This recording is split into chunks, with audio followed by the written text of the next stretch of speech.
Selamat pagi, perkenalkan nama saya Edel Maria Magdalena Setu, NIM 20030201996, kelas C semester 1, jurusan Administrasi Bisnis, Fakultas Ilmu Sosial dan Ilmu Politik, Universitas Nusa Cendana Kupang. Tujuan saya membuat video ini untuk memenuhi ujian tengah semester mata kuliah pengantar sosiologi. Baik, di sini saya akan menjelaskan tentang pengantar sosiologi. Sosiologi adalah ilmu yang mempelajari hubungan dan pengaruh timbal balik antar gejala sosial, baik itu hubungan interaksi antar individu, individu dengan kelompok, kelompok dengan kelompok dalam kehidupan bermasyarakat. Menurut Auguste Comte, sosiologi sistem fenomena sosial yang merupakan alat untuk meramal kondisi masyarakat di masa depan. Munculnya sosiologi. Menurut Berger, pemikiran sosiologi berkembang manakala masyarakat menghadapi ancaman terhadap hal-hal yang dianggap sudah seharusnya. Masyarakat dan kebudayaan. Masyarakat adalah sekelompok orang yang hidup bersama dan menghasilkan kebudayaan. Tidak ada masyarakat tanpa kebudayaan dan tidak ada kebudayaan tanpa masyarakat. Melvin J. Herkovitz memandang kebudayaan sebagai sesuatu yang bersifat superorganik. Kebudayaan tetap eksis meskipun anggota masyarakat penduduknya berganti-ganti atau lahir mati. Pengertian kebudayaan. Kebudayaan adalah kompleks yang mencangkup pengetahuan, kepercayaan, kesenian, moral, hukum, adat istiadat, serta kemampuan-kemampuan dan kebiasaan-kebiasaan yang diperoleh manusia sebagai anggota masyarakat. Menurut Selo Soemarjan dan Soleman Soemardi, mendefinisikan kebudayaan sebagai hasil cipta, rasa, dan karsa manusia. Unsur-unsur kebudayaan. Unsur kebudayaan menurut Cloghorn dalam Universal Category of Culture meliputi peralatan dan perlengkapan hidup manusia seperti pakaian, perumahan, peralatan rumah tangga, senjata, alat produksi, dan alat transportasi. Mata pencarian hidup dan sistem ekonomi meliputi pertanian, peternakan, sistem produksi, distribusi, dan konsumsi. Sistem kemasyarakatan meliputi sistem kekerabatan, organisasi politik, sistem hukum, sistem perkawinan. Bahasa meliputi lisan maupun tertulis. Kesenian. Kesenian merupakan seni tari, seni rupa, seni suara, dan seni gerak. Sistem pengetahuan religi meliputi sistem kepercayaan agama. Kebudayaan.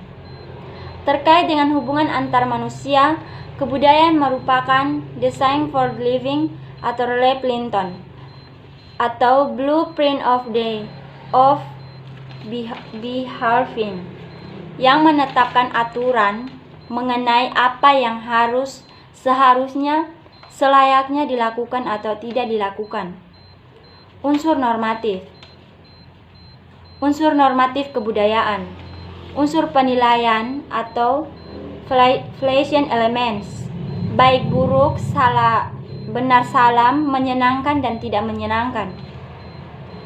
Yang kedua, unsur perintah atau presentive elements, boleh tidak boleh, perintah atau larangan.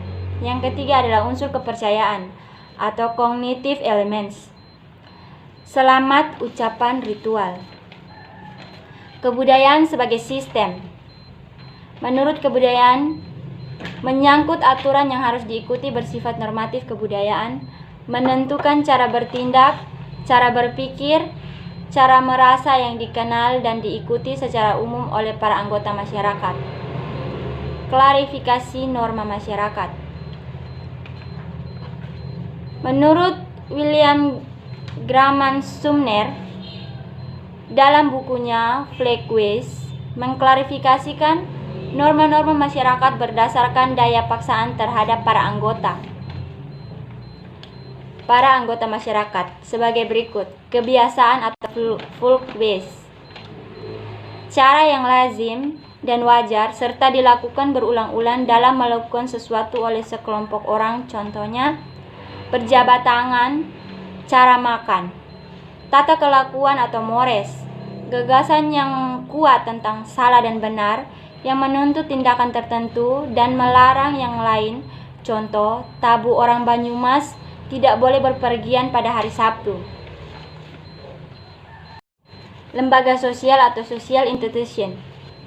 Sistem hubungan sosial yang terorganisasi yang mewujudkan nilai-nilai dan tata cara umum tertentu untuk memenuhi kebutuhan dasar masyarakat, contohnya yaitu lembaga keluarga, agama, pemerintah, pendidikan, dan ekonomi.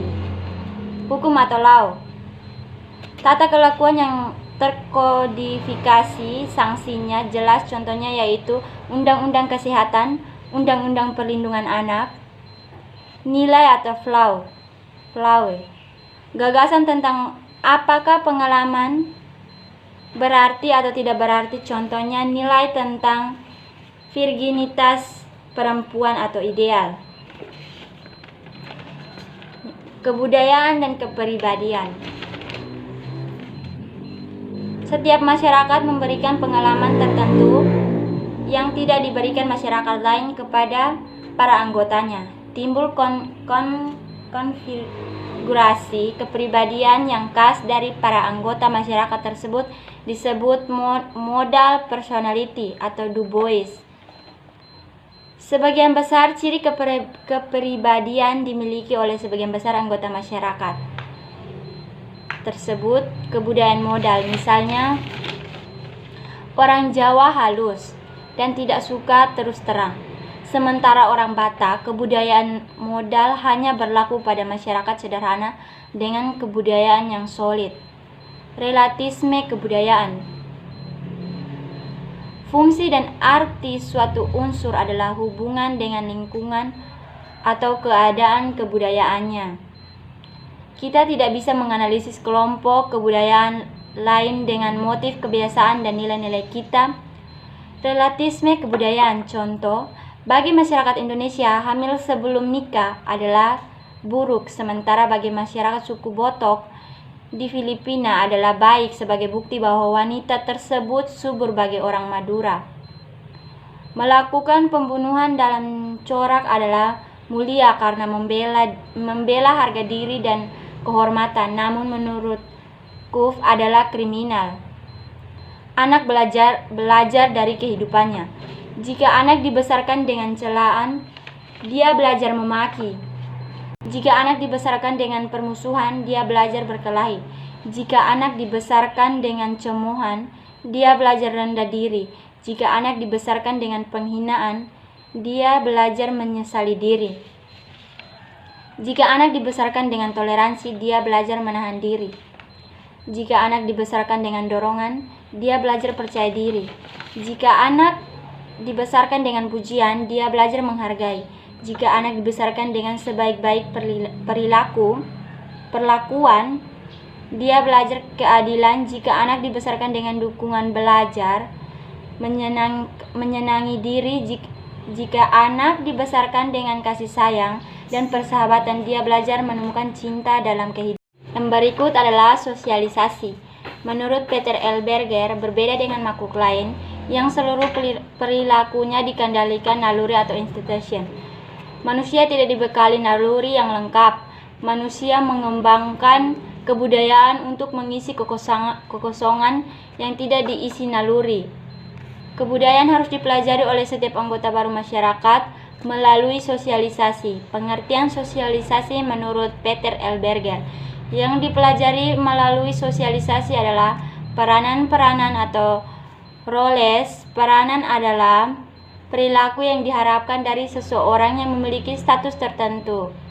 Status adalah posisi seseorang dalam suatu kelompok dalam hubungannya dengan kelompok lain. Yang berikut, teori sosialisasi yang pertama. Menurut George Herbert Mann, setiap anggota baru masyarakat harus mempelajari peranan-peranan yang ada dalam masyarakat dalam pengambilan peran. Dalam proses ini, orang belajar mengetahui peran yang harus dijalankannya. dan ada yang harus dijalankan orang lain. Tahap-tahapnya, tahap yang pertama adalah tahap bermain.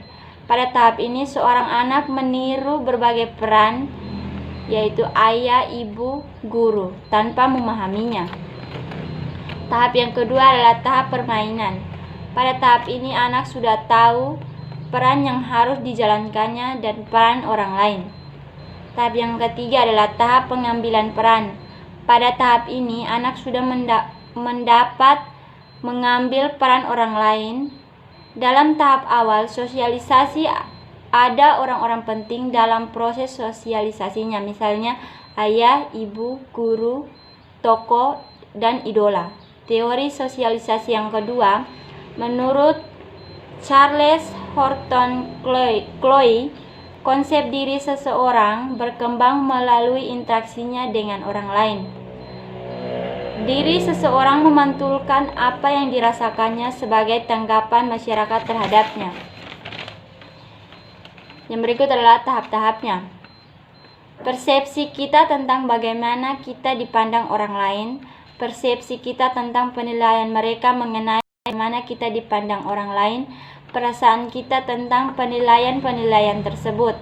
Yang berikut adalah agen-agen sosialisasi. Fuller dan Jacobs mengidentifikasi agen-agen sosialisasi utama, yakni keluarga atau nuklir maupun extended family. Menurut agen sosialisasi pertama dan utama atau tahap bermain, teman bermain atau peer group. Agen sosialisasi pada tahap permainan sekolah, media massa, saat ini terutama televisi sebagai David Good atau Jalaluddin Rahmat. Yang terakhir adalah stratifikasi sosial. Stratifikasi sosial atau social stratification adalah perbedaan anggota masyarakat berdasarkan status yang dimilikinya. Kelas sosial. Kelas sosial atau social class merupakan subkultur yang memiliki sikap kepercayaan